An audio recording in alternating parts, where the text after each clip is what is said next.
종경제님이 굉장히 중요한 말씀을 하셨습니다. 물론 항상 형제님들이 다 중요한 말씀을 하시지만은 참 이제 이게 굉장히 중요한 그 이유가 뭐냐면은 요새 사람들이 생각하는 그 하나님에 대한 관념과 그러니까 요새 기독교에서 사람들이 생각하는 그 하나님의 관념과 하나님에 대한 관념과 정면으로 충돌하는 그런 관념이기 때문에 그렇습니다. 하나님에 대해서. 근데 이게 그러니까 요즘에 이제 하나님은 사랑의 하나님이죠. 사람들이 생각하는 하나님은. 우리도 사랑의 하나님을 전합니다. 사랑의 하나님을 전하는데 하나님은 동시에 두려우신 하나님입니다. 두려우신 하나님. 근데 이 얘기 별로 듣고 싶지 않아요, 사람들이.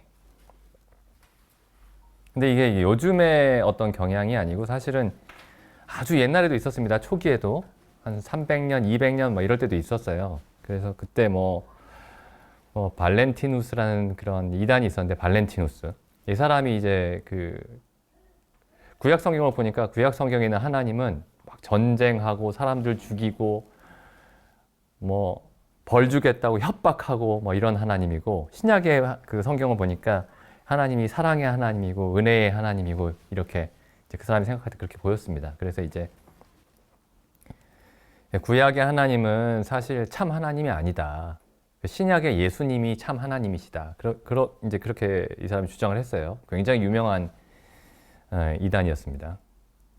그리고 자기가 보니까 신약 성경에도 보니까 막 구약을 인용하고 막 이런 구절들이 있어요. 구약의 율법을 인용하고 사도 바울이. 그러니까 그것도 이게 사도 바울이 쓴 게 아니고 누군가가 거기다 집어넣은 거다 해서 그것도 다 빼버렸습니다. 그래서 자기가 이제 성경을 하나 만들었어요.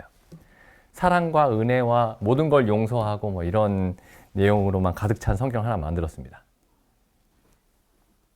제가 정확하게 이제 그 사람이 쓴 성경을 읽어보진 않았기 때문에 잘은 모르겠지만은 아마도 자기가 이렇게 집어넣은 건 없을 겁니다. 집어넣은 내용은 없을 거고 있는 것 중에 뺐을 거예요. 여러 가지를 좀 무섭게 들리는 것들을 빼가지고 이제 성경 하나 만들었습니다. 그러니까 어떤 면에서는 이 사람이 발렌티누스라는 사람이 쓴 성경에는 분명히 성경의 부분들이 들어 있습니다.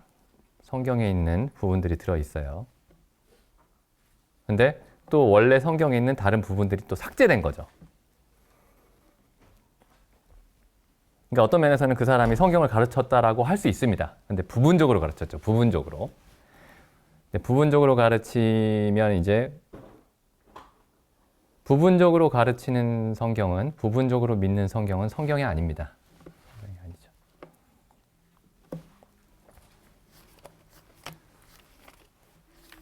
아까 이제 종경제님이 찾으신 말씀이 잠언 말씀이었죠. 그래서 다시 한번 읽어보겠습니다. 잠언.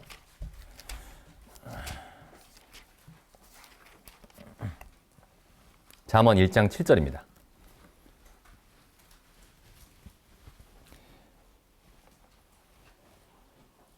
여호와를 경외하는 것이 지식의 근본이언을 미련한 자는 지혜와 훈계를 멸시하느니라. 여호와를 경외하는 것이 우리 경외한다라는 말이 한자죠. 경자는 공경하다 할 때 경자고 외는 두려워하답니다. 공경하는 마음으로 두려워하다 이런 뜻이에요. 근데 이제 영어 성경에는 그냥 전부 다 fear로 되어 있습니다. fear. 두려워하다. 이 경외하다라는 말이 이게 이제 정확한 번역인데 이게 이제 한자에서 한자가 주는 어감과 두려워하다라는 그냥 순우리말이 주는 어감이 좀 다른 것 같아요. 그래서 두려워한다라고 해야 저한테는 뭔가 좀 더 다가오는 것 같습니다. 제가 한자에 익숙하지가 않아가지고. 그래서 사실 이 말은 여호와를 두려워하는 것이 지식의 근본이다. 이렇게 읽을 필요가 있을 것 같아요. 요즘에는 여호와를 두려워한다.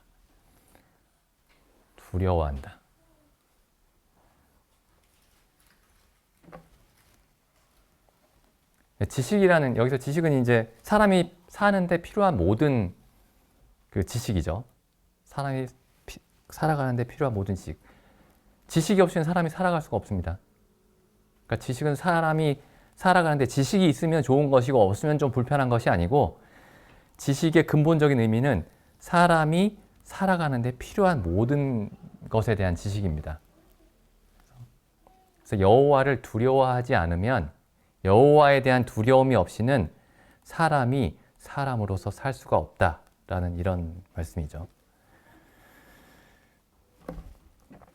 여기 이제 그 시편에도 보시면은 제가 또 찾아야 되는데 시편 90편입니다. 시편 90편에 보시면은 하나님을 두려워해야 된다라는 말씀이 나옵니다.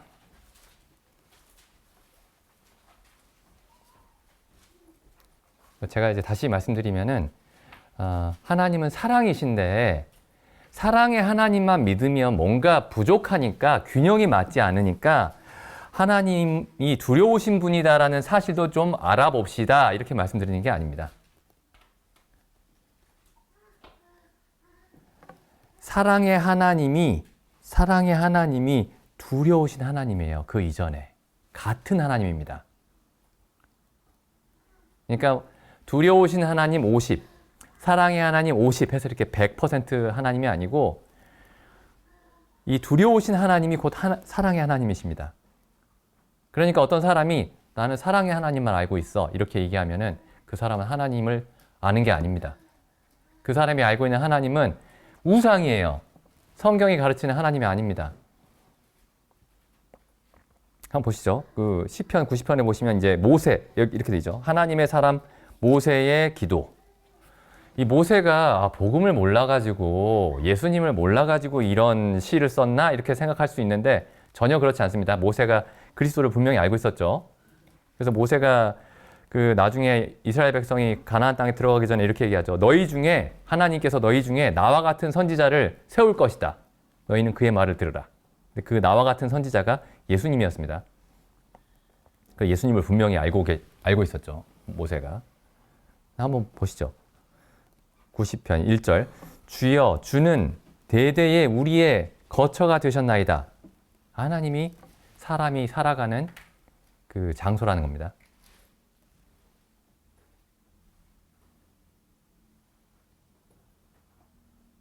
나는 뭐 대한민국에 살고 있습니다. 나는 서울에 살고 있어요. 나는 용인에 살고 있어요. 이게 거처가 아니고 우리의 거처는 하나님이십니다. 사람은 하나님 안에 살아야 돼요. 하나님 안에. 한번 보시죠. 산이 생기기 전 땅과 세계도 주께서 창조하시기 전 곧 영원부터 영원까지 주는 하나님이시니이다. 자, 이 말이 왜 중요하냐 하면은 우리는 사람들이 이렇게 생각합니다. 하나님에 대해서 생각할 때 내가 하나님을 믿음으로 내가 얻을 수 있는 사람이 하나님을 믿음으로 사람이 얻을 수 있는 하나님으로부터 얻을 수 있는 유익이 무엇인가?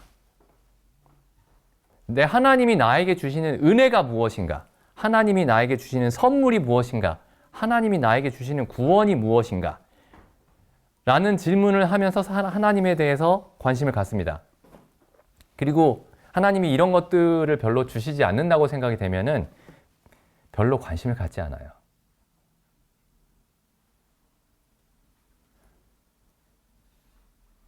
근데 우리가 세상에서도 인간관계 할 때도 인간관계에서도 만약에 제가 다른 사람에 대해서 이렇게 생각하면은 저는 굉장히 나쁜 사람입니다.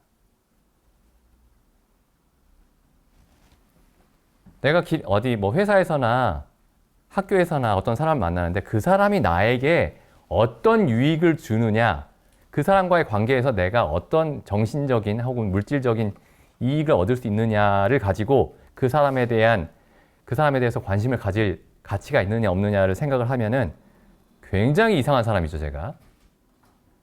근데 사람들은 하나님을 그렇게 생각합니다. 그래서 이 90편 2절이 이렇게 얘기하고 있는 거예요. 산이 생기기 전 땅과 세계도 주께서 창조하시기 전에 내가 있기도 전에 내 아버지와 내 할아버지와 내 증조할아버지와 내 조상의 조상의 조상의 사람들이 있기도 전에 하나님은 영원부터 영원까지 계셨습니다.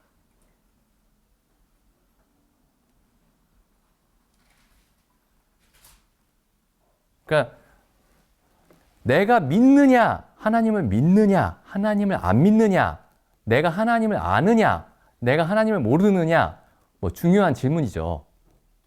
그런데 이 질문이 잘못하면은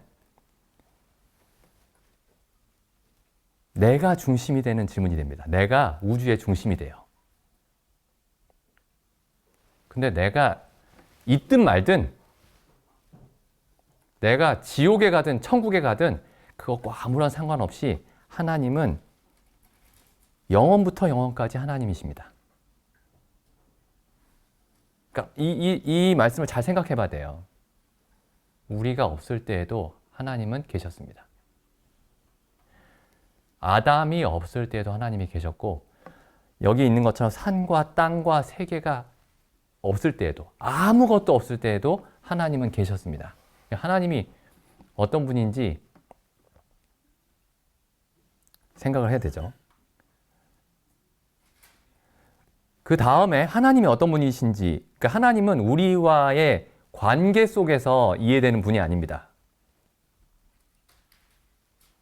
우리는 다른 사람이나 어떤 모든 세상에 있는 모든 사물들을 나와의 관계 속에서 이해를 하죠. 뭐 나의 어머니다, 나의 아버지다, 나의 딸이다, 나의 친구다, 이렇게 다 그렇게 해서 그 나하고 어떤 관계가 있는 것들에 주로 관심을 갖고,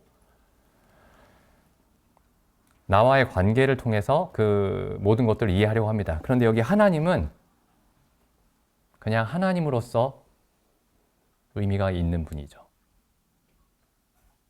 하나님만 그렇습니다. 그 외에 어떤 것도 이런 존재가 없죠. 하나님과 같은 존재가. 근데 그 앞에서 우리는 어떤 존재냐면은 3절에 주께서 사람을 티끌로 돌아가게 하시고 말씀하시기를 너희 인생들은 돌아가라. 어디로? 티끌로.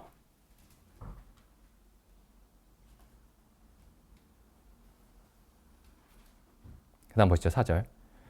주의 목전에는, 주의 눈앞에서는 천년이 지나간 어제 같으며 밤의 한 경점 같을 뿐임이니이다.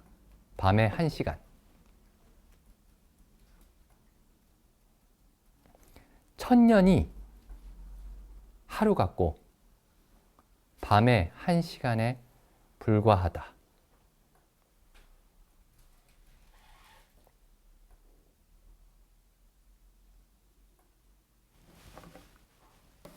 이게 지금 하나님이 얼마나 크신 분인가, 하나님 앞에서 사람이 얼마나 아무것도 아닌가에 대해서 지금 모세가 알려주고 있는 겁니다.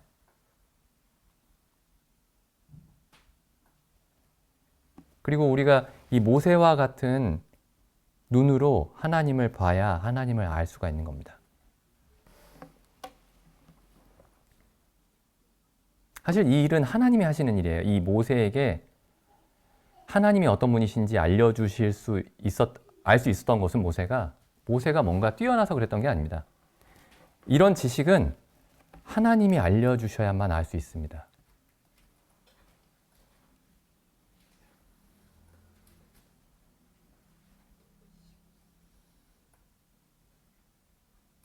보시죠. 사람이 이제 모세는 120세까지 살았죠. 120세. 제 기억에 120세까지 살았는데 120세까지 살았는데, 그러니까 모세가 이렇게 얘기하죠. 사람이 70세까지 살고 강건하면 80세까지 살 수 있다. 이렇게 얘기를 합니다. 그런데 지금 이 평균 연령이 이 정도 되는 사람이 무엇을 말하고 있냐면은 영원에 대해서 말합니다. 영원하신 하나님에 대해서 말합니다. 그리고 천년이 지나간 어제와 같이 보이는 그런 관점을 이 사람이 갖게 됩니다. 천년을 지나간 하룻밤으로 볼 수 있는 그런 눈을 갖게 됩니다. 이게 그리스도인이 가져야 되는 눈이에요.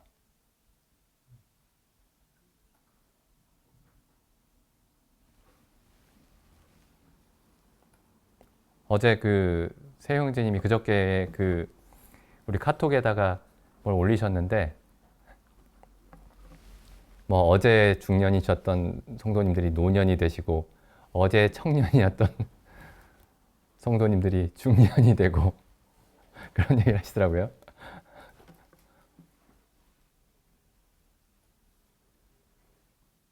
어제 저기 리안이 같았던 우리 아이니가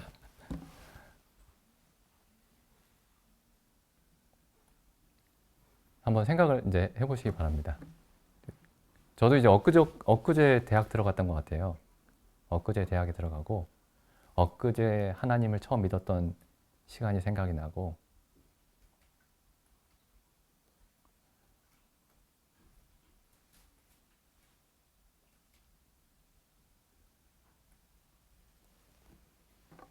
죄송한 말씀이지만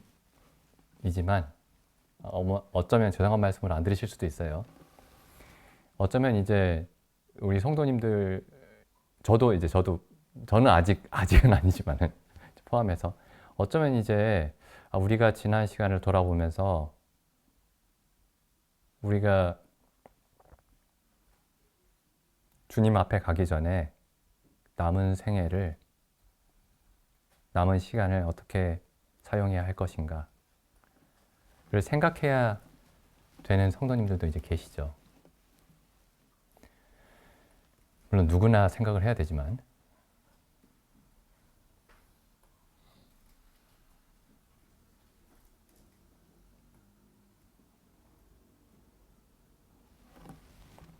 한번 보시죠. 90장 5절. 주께서 저희를 홍수처럼 쓸어 가시나이다. 이게, 그러니까 여기에서 주께서 사람들을 홍수처럼 쓸어 간다는 거죠. 이게 어떤 하나님께 심판을 받고 특별히 악한 사람들, 하나님을 믿지 않는 다른 종교를 가진 사람들에 대한 얘기가 아닙니다. 인생 모든 사람들의 삶을 이렇게 요약을 하고 있는 거예요. 모세가. 하나님이 홍수처럼 사람들을 쓸어가 버립니다. 모든 사람의 삶이 그렇습니다. 뭐 순간순간 즐거운 순간이 있고 기쁜 순간이 있었는지 몰라도 잠깐이고,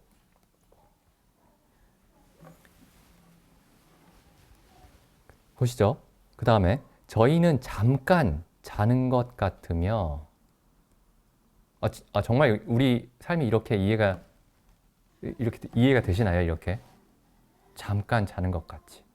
그리고 아침에 돋는 풀 같으니이다. 아침에 돋는 풀이 어떻게 되죠? 6절에 풀은 아침에 꽃이 피어 자라다가 저녁에는 뱀바 되어 마르나이다. 이게 모든 사람의 삶입니다. 그리고 우리가 거듭난 그리스도인들은 영원히 살 거예요. 영원히. 영원한 나라에서 영원히 살 겁니다. 물론 이제 거듭나지 않은 사람들도 영원히 살아요. 하나님의 진노 가운데서 영원히 살 겁니다. 그 영원이라는 시간에 비하면 지금 우리의 이 땅에서의 삶이 아침에 피어서 자라나는 꽃이 밤에 뱀바되어 마르는 것과 같습니다. 그 다음에 7절을 보시죠.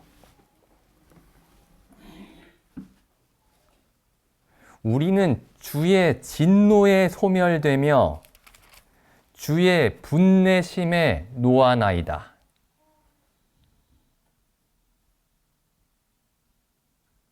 사실 이게 보여야 됩니다. 우리의 삶 속에. 세상 사람들을 보면서, 우리 주변에 있는 사람들 삶을 보면서, 하나님을 알지 못하는 사람들의 삶을 보면서, 그리고 이전에 우리가 하나님을 알지 못할 때에 우리의 삶을 돌아볼 때에 그때도 그냥 저냥 즐겁게 살았는데, 삶에 뭔가 마음속에 불안함은 있었지만 그냥 저냥 재밌는 시간들도 있었고 즐거운 시간들도 있었고, 그렇게 우리의 삶이 그렇게 이해가 되시는지, 아니면 이제 보니 모든 사람의 삶이 주의 진노에 소멸되고 주의 분내심에 놀랄 만한 그런 삶 속에 살고 있었구나. 이렇게 이해가 되시는지 보시죠. 모세의 이야기가 얼마나 우리에게 공감이 되는지, 이해가 되는지. 8절. 주께서 우리의 죄악을 주의 앞에 놓으시며 우리의 은밀한 죄를 주의 얼굴빛 가운데 두셨사오니. 자, 사람들 앞에서는 어느 정도 의인인 척하면 살 수 있습니다. 내가 의인은 아니어도 그래도 그렇게 나쁜 사람은 아니야. 그리고 괜찮은 사람이야. 주변에 있는 사람들이 날 괜찮게 생각하고 나를 칭찬하고 괜찮은 사람이라고들 얘기를 해. 내 친구들도 그렇게 생각을 해. 이렇게 하면서 사람들 사이에서는 살 수 있습니다. 근데 문제가 뭐냐면 사람들이 나를 심판하면 문제가 안 돼요. 근데 심판하는 존재가 내 주변에 있는 사람들이 아니라는 겁니다.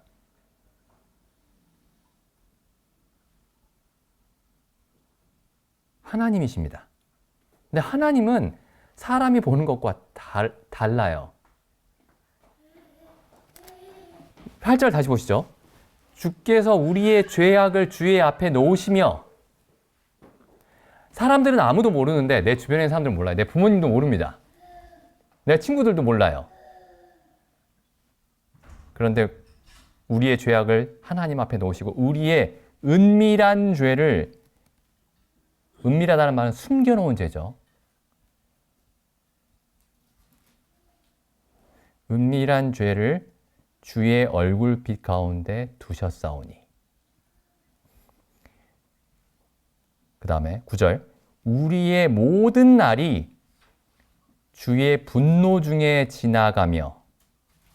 그러니까 어떤 날들은 하나님이 두렵고 어떤 날들은 좀 즐겁고 이렇게 살아가는 게 아니고, 정말 하나님을 아는 사람은 이렇게 얘기합니다. 우리의 모든 날이 단 하루도 남김없이 모든 날이 주의 분노 중에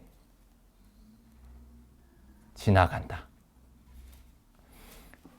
하나님의 그리스도의 십자가를 통한 하나님의 은혜가 없다면 모든 사람의 그 인생이 어떻게 요약이 되냐면 우리의 모든 날이 주의 분노 중에 지나갑니다.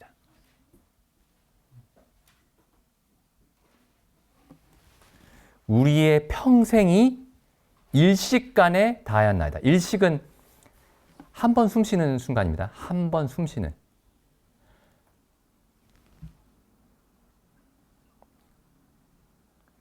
후 하니까 우리 인생이 지나가 버리는 거죠.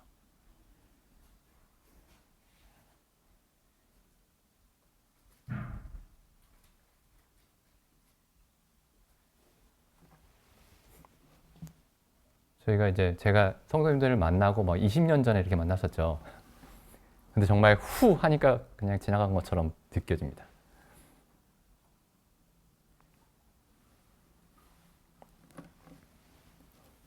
네, 10절 보시죠. 우리의 연수가 70이요. 강건하면 80이라도. 지금 70, 80 막 가까우신 성도님들 많이 계시죠. 그 연수의 자랑은 희노애락, 즐겁고 슬프고 분노도 하고 슬프기도 하고 이런 게 섞여 있는 게 아니고, 그 연수의 자랑은 수고와 슬픔뿐이요 신속히 가니 우리가 날아가나이다. 11절에 이제 굉장히 중요한 질문합니다. 모세가. 누가 주의 진노하심의 능력을 알겠습니까? 하나님을 아는 지식이 어디에서 시작하냐면은 하나님이 다 용서해 줬대요. 다 괜찮답니다. 걱정하지 말래요. 믿기만 하면 된답니다. 거기서 시작하지 않습니다. 누가 주의 진노의 능력을 알며 누가 주를 두려워하여야 할 때로 주의 진노를 알리이까.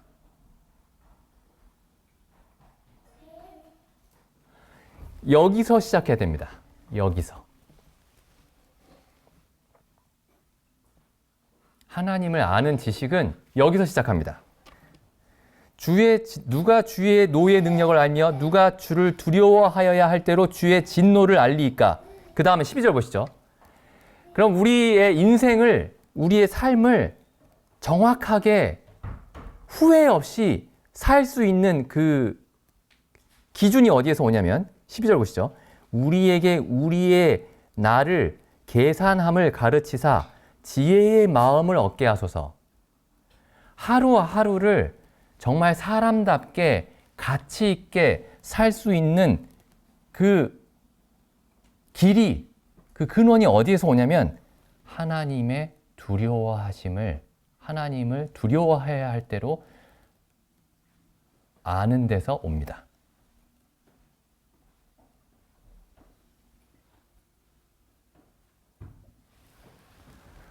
왜 사람들이 그리스도께서 우리의 죄를 용서하셨습니다 라는 이 말을 이해를 못하냐면은 100번, 1000번 들어도 이해 못하는 사람들이 있어요. 그 전에 먼저 하나님이 얼마나 두려우신 분인지 모르기 때문입니다. 하나님이 우리의 은밀한 죄악을 그 눈앞에 남김없이 두고 계신다는 사실을 모르기 때문입니다. 한번 보시죠. 사도 바울은 어떻게 얘기하나 보시죠. 이건 구약이니까 신약에서 사도 바울은 어떻게 얘기하나 보시죠. 로마서 2장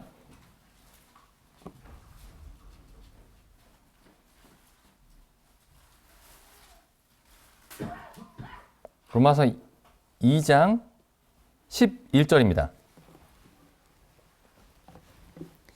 이는 하나님께서 외모로 사람을 취하지 아니하심이라. 사람은 외모로 사람을 취하죠. 그 외모라는 게 이 사람이 잘생겼냐, 뭐 예쁘냐 이걸로 취하는 게 아니고 이 사람이 부유하냐 가난하냐, 공부를 많이 했냐 공부를 못했냐 이런 것뿐만 아니라 사람은 외모로만 봅니다.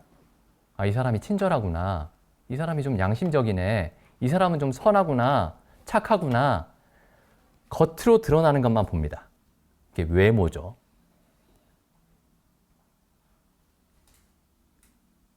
근데 하나님은 외모로 취하지 않습니다. 그럼 어떻게 하나님은 보시냐면은 16절에 곧 내 복음에 이른 바와 같이 하나님이 예수 그리스도로 말미암아 사람들의 은밀한 것을 심판하시는 그날이라.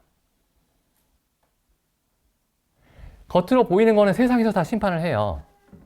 세상의 법을 어기면은 그 사람들은 세상의 법정에서 다 벌을 받습니다. 그런데 은밀한 것은 세상이 심판하지 못합니다. 보지 못하기 때문에. 근데 그날에, 예수 그리스도의 날에 하나님이 심판하시는 것은 보이지 않는 것입니다.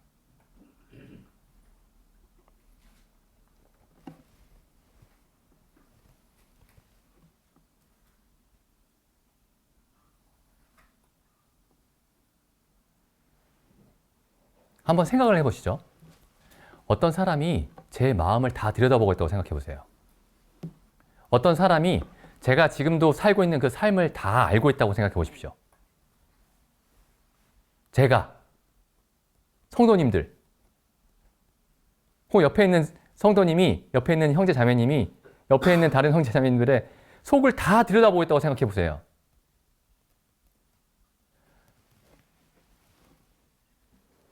그것 자체로 그 사람 앞에 있을 수가 없습니다.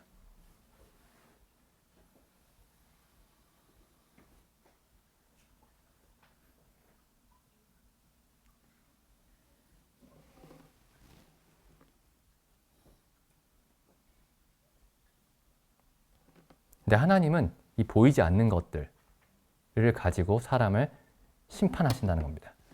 그래서 여기 로마서 1장에 처음에 보시면은 제가 이제 말씀드렸었죠. 로마서 1장 17절까지가 그 서론이고 이제 복음의 본론, 이제 본격적으로 복음을 설명하기 시작하는데 사도 바울이 이렇게 시작합니다. 1장 18절에. 하나님의 은혜가 나타나나니 이렇게 설명하지 않습니다. 처음부터 이렇게 얘기하지 않아요.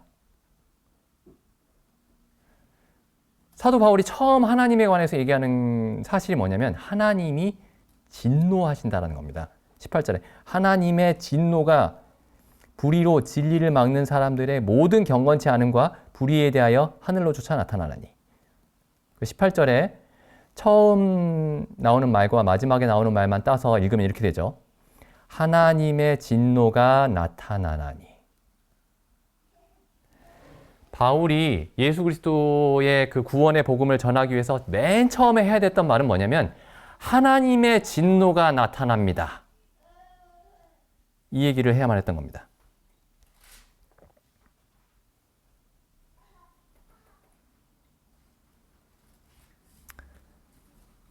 자, 2장 5절. 다만 내 고집과 회개치 아니한 마음을 따라 진노의 날, 곧 하나님의 의로우신 판단이 나타나는 그날에 임할 진노를 내게 쌓는도다. 처음부터 이렇게 얘기하지 않아요. 다 용서됐습니다. 다 용서됐어요. 그냥 믿기만 하세요. 왜 처음부터 이렇게 얘기하지 않냐면 처음부터 이 얘기를 하면 이 얘기가 이해가 안 돼요.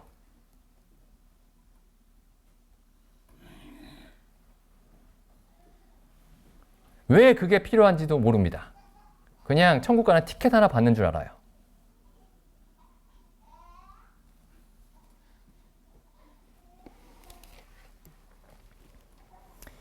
여기 그래서 2장 5절에서 하나님의 의로우신 판단이 나타나는 날, 하나님의 심판이 나타나는 날. 16절에 또 이렇게 얘기하죠. 하나님이 예수 그리스도로 말미암아 사람의 은밀한 것을 심판하시는 날.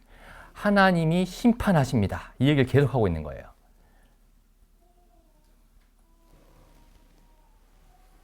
어제 세용재님이 무슨 얘기를 하셨는데 그 프레거 유니버시티라는 그런 채널이 있습니다. 유튜브에 프레거 유니버시티, 프레거 대학이라는 그런 채널인데 거기에서 어떤 그 유대인 진행자가 있어요. 유대인 이 나와가지고 하는 얘기가 하나님은 사랑이십니다라고 하기보다는 하나님은 심판하십니다라고 이렇게 얘기를 할 필요가 있다. 특히 오늘날에는. 근데 그게 이 사람의 어떤 획기적인 생각이 아니고 성경을 잘 보십시오. 지금 사도 바울이 처음에 하고 있는 얘기, 1장, 2장, 3장까지 계속 하고 있는 얘기가 하나님은 심판하십니다. 라고 이렇게 얘기를 하고 있죠. 하나님은 심판하십니다. 그 다음 보시죠. 3장 9절입니다. 그래서 이제 사도 바울이 1장에서 모든 사람이 왜 죄인인지, 어떤 면에서 죄인인지를 다 설명을 한 다음에 이렇게 요약을 합니다. 3장 9절에 보시면 그러하면 어떠하뇨? 우리는 나으뇨? 결코 아니라 유대인이나 헬라인이나 다 죄 아래에 있다고 우리가 이미 선언하였느니라. 10절 기록한 바 의인은 없나니 하나도 없으며 의인이 없대요. 그럼 의인, 나는 그래도 어느 정도 의인인데 깨닫는 자도 없고 자기가 의인이라는 사실을 의인이 아니라는 사실을 깨닫는 자도 없고 그 다음 보시죠. 의인의 첫 번째 의인이 해야 될 일이 뭐냐면 옆에 사람한테 좀 친절하고 이런 게 아닙니다. 나한테 잘해주는 사람한테 친절한 거는 누구나 하는 일이에요. 나한테 잘해주는 사람에게 혹은 나에게 적의가 없는 사람에게 거칠게 대하는 건 제정신이 아닌 사람입니다. 나에게 친절하게 대하고 나의 가족에게 친절하게 하는 그런 일은 누구나 하는 일입니다. 여기 보시죠. 의인이 첫 번째 하는 일은 뭐냐면 하나님을 찾는 겁니다. 근데 어떤 사람이 하나님을 찾지 않아요.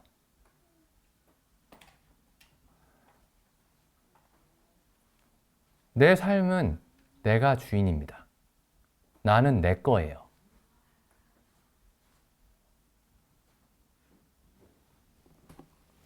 그게 죄인입니다.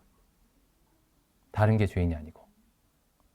교회를 다니면서도 입술로는 예수님을 믿는다고 하면서도 실제로는 내 삶은 내 것이다.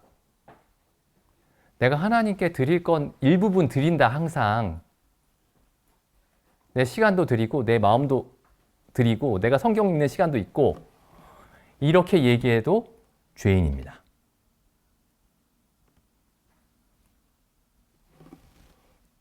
보시죠. 하나님을 찾는 자도 없고 12절 다 치우쳐 한 가지로 무익하게 되고 선을 행하는 자는 없나니 하나도 없도다.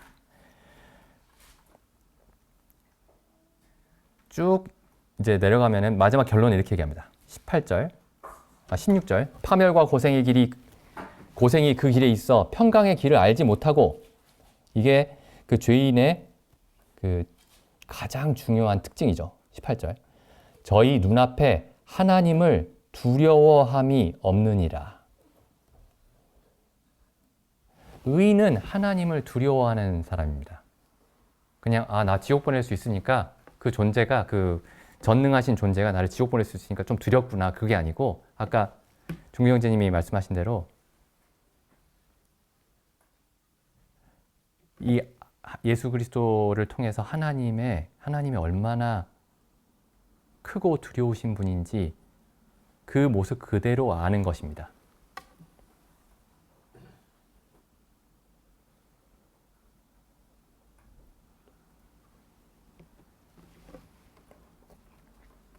그리고 우리가 이제 그리스도의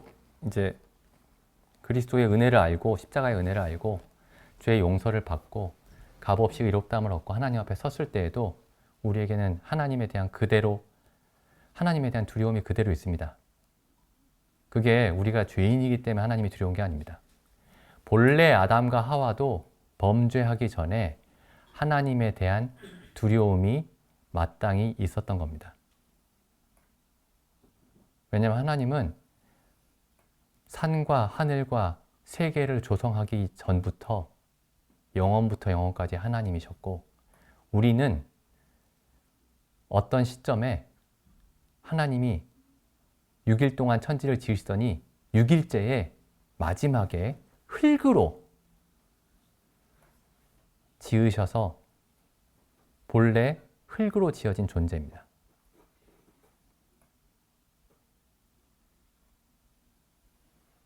그리고 하나님은 우리의 모든 것들을 다 보고 계시고 그리고 마지막 때에 은밀한 것을 보시는 하나님이 그대로 심판하실 분이십니다.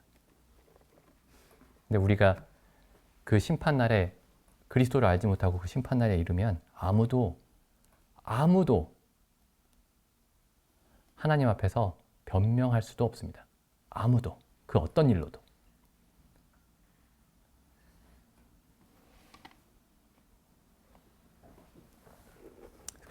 그래서 이제 우리가 그 이전에 그리스도께서 우리를 위해 저주를 받으시고 고난을 받으신 사실을 알게 되어서 또 알게 해주셔서 참으로 감사를 드립니다. 감사를 드리고 우리가 이제 전해야 할 것이 하나님이 본래 어떤 분이신지 이걸 항상 전해야 되겠죠.